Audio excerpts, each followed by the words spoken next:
Are you wondering what Maafushi Island in Maldives is like?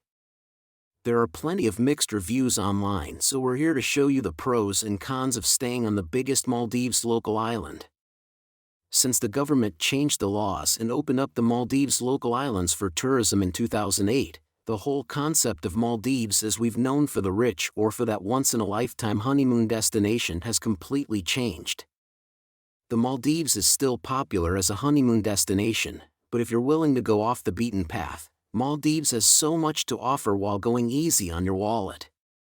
And if you ask me, the best part about the Maldives is its underwater world and rich marine life.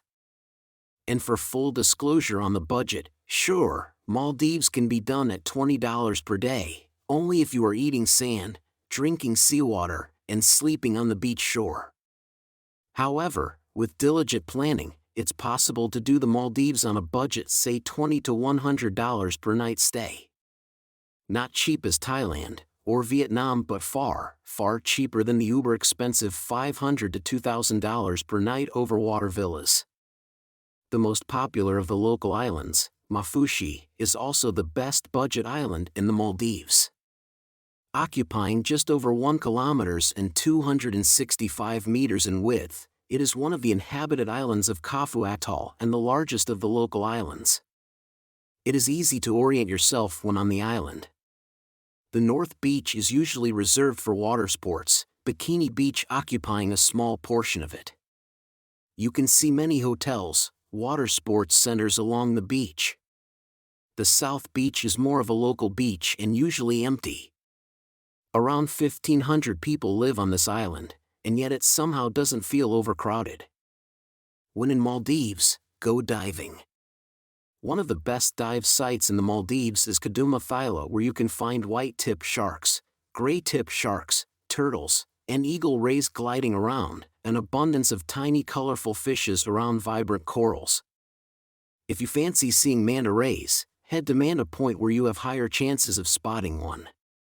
Also, the Kudagiri dive site is a shipwreck dive where you spot the wreck.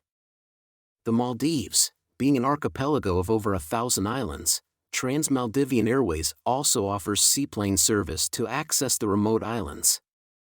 If you would want to experience going on a seaplane and get enchanted by the bird's-eye view of Maldives without staying in one of the expensive remote islands, then Photo Flight is the perfect option for you. Inquire about it at the hotel reception and they will be able to guide you better. Most guest houses in Maafushi organize fishing tours for their patrons not just during daytime, but also at night. If the guest house you are staying at doesn't offer this, simply walk up to the nearest dive center for an attractive package. The fish that you catch can be cooked in a restaurant for a really small charge. Or, you could set up a barbecue yourself and savor your catch as you watch the sun go down against the backdrop of the beautiful blue waters. If you are tired of just snorkeling and fancy a change of scenery, head out to do some island hopping.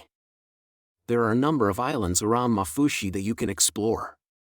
Your guest house will gladly arrange private transfers with a guide, upon request. A number of tour operators also provide island hopping packages at rather affordable rates. The most popular island hopping day trip is to the capital city Male. But, if you wish to spend a quiet day exploring away from the crowd, be sure to ask the tour operator to customize a trip to one of the many quieter local islands. A day trip will include breakfast as well as lunch with an option for you to upgrade to an all-inclusive luxury day trip. Despite the fact that Maafushi is a small island with a slow pace of life, there are a number of interesting attractions that you can explore. The best attraction is, of course, the sand-kissed beaches. But, after a long day of soaking in the sun, you can step out for an evening stroll through the main street of the city and experience the local culture firsthand. You will see a number of local convenience stores, a football pitch, dozens of bistros, local homes, and hair salons on this self-sufficient island. Be sure to carry a coverall to throw over your bikini, as walking on the streets of Maafushi requires for you to be clothed. At the end of the main street, to the very south of the island, is the daunting Maafushi prison. The prison looks imposing and is surrounded on all sides by a metal fence that has menacing jagged edges. The best time to visit Maafushi is in summer between December and January. Plan to stay on the island for at least 4 days if you wish to explore and enjoy water activities.